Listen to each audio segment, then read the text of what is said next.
At pinabuhusan na lang natin ng maliit na bin dito para tatayuan natin na wall na mababa lang naman, same lang din ang height naman ng bintana niyan. Yan din ito. Nabuhusan na rin naman yung kanya dito sa diretsong culvert. Yan yung drain ng ating septic tank. Diretso dito. Pag barato yung culvert niya dahil may lupa, diretso dito lusot sa may gutter niya. Yan, lusot na rin naman yan dyan. Living area natin yan. Liyan na yung mga wall. Pinturahan na yung ating sesame. At yan, nakabit na yung breaker. Yan, medyo pinabaan lang natin yung wire para sure yung wire natin di kakapusin dahil mahirap yung wire natin sa breaker na may dugsong. Kaya mas safety magpasobra na lang kayo kaysa naman magdugsong tayo. Check naman natin itong CR ng second floor ng 16. Okay, yung CR nya, yan na. Ang niche nya, ay namin abang na tayo sa niche. Itong niche na ito mga boss, ito yung para dito sa toilet. Yung toilet na dito. Yan. Dugsungan na tayo, spin na lang natin na pinakat. Then ito, isang buong tiles lang din. Doon lang din para mas maganda yung takbo ng crew. Dire-diretso. Ito yung sa niche naman yan para sa shower. Ay mga boss, ito yung block 18 natin na project. Yan, Jasmine. Okay. Nakakabit na yung gate dito. Ang grease na kailangan ko na lang dyan WPC para sa ilalim. Yan, naka-primer na gray. Ito wala pa, bubugahan pa yan. Tsaka yan. And then ang kulay niya na lacquer black lang. J. Oragon's Vlog offer you quality construction and timeless dedication.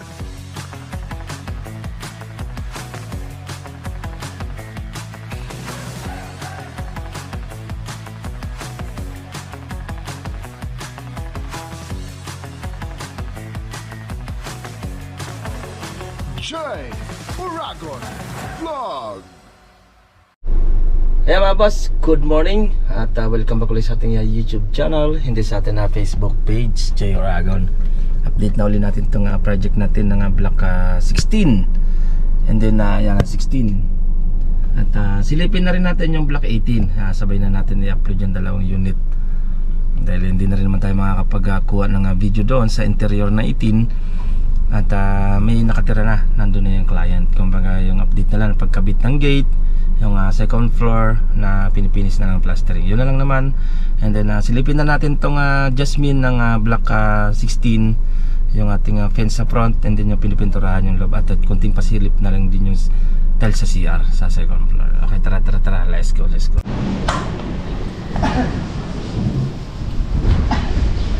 Yan mga boss, at natayo na yung tatlong poste at pinabuhusan na lang natin ng maliit na bin dito para tatayuan natin na wall na mababa lang naman, same lang din ang height naman ng bintana niyan.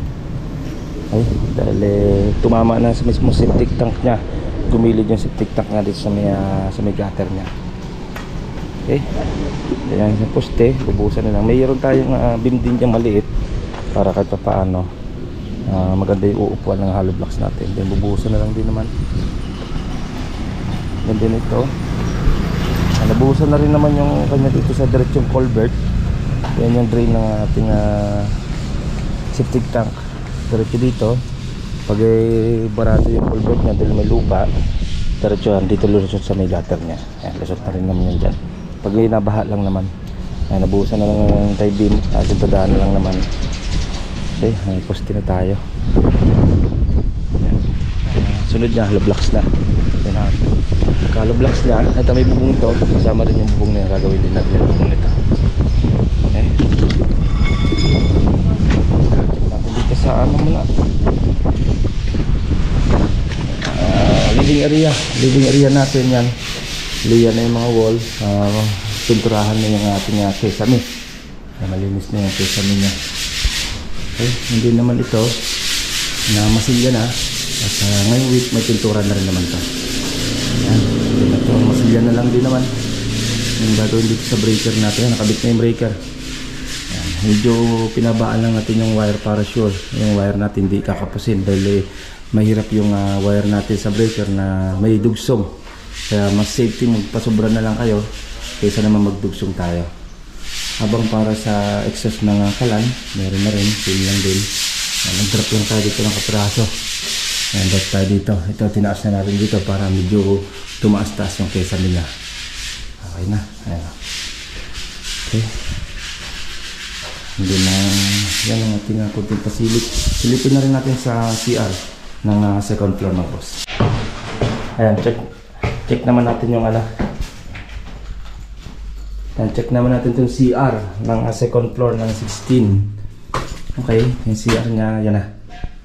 Ang niche niya, ay nabang na tayo sa niche. Itong niche na ito mga boss, ito yung para dito sa kanyang toilet. Yung toilet niya dito. Yan, yung niche niya. Hindi na natin ilabas dito para hindi na madali yung sa buong tiles. Yung ano na lang niya, yung dugsungan na tiles, din na lang natin na pinakat. Hindi na ito, isang buong tiles lang din. Doon lang din para mas maganda yung takbo ng crew, dire-diretso. Ito yung sa niche naman niya para sa shower. Sa taas naman ng toilet niya, yan nagpalagay para may lalagyan pa rin. Okay, yan ang tiles. Okay na rin naman. Yan, siruho na lang sa kapiraso, hindi nito. Ito, pagkatapos naman ito, titirahin na rin naman to. Waterproofing uli natin to, ng panglas na waterproofing bago ilagay yung gilid. Okay. Yan, ito naman yung mga kwarto na naman to. Final coat na lang naman ang kailangan natin dito. Isahan na lang naman yung final na coat ang gagawin natin. Okay. Yan. CR niya, malawak-lawak ang CR sa second floor mga boss. Ayan mga boss, at samahan nyo naman ako. Yan ang ating kunting pasilip sa 16. Samahan nyo sa block 18 ng Jasmine. Silipin na rin natin na kunting kinakabit ng gate natin doon. And ginagawa rin nila sa second floor. Kumbaga konting-konti na lang din yung plastering na lang sa second floor niya. And then yung sa gate, yan. At hinintay lang natin mapinis yung gate niya para may final kulay na. Saka natin na ikakabit yung WPC niya. At isang kabitan na lang. Okay? At tara, samahan nyo at block 18 naman tayo. Let's go. Ayan mga boss, ito yung block 18 natin na project. Ayan, Jasmine. Okay? At kabit na yung gate dito. At grease na. Kailangan ko na lang dyan WPC para sa ilalim. Yan, naka-primer ng gray. Ito wala pa, bubugahan pa yan. Tsaka yan. And then ang kulay niya na lacquer black lang. Automotive lacquer black. Lagyan natin doon sa second floor. Nakabit na natin yung division para sa kanyang terrace. Yan, meron na siyang bintana at sliding. Okay na. Napunta yung pasilip natin mga boss. At least nakabit na yung gate niya. Okay.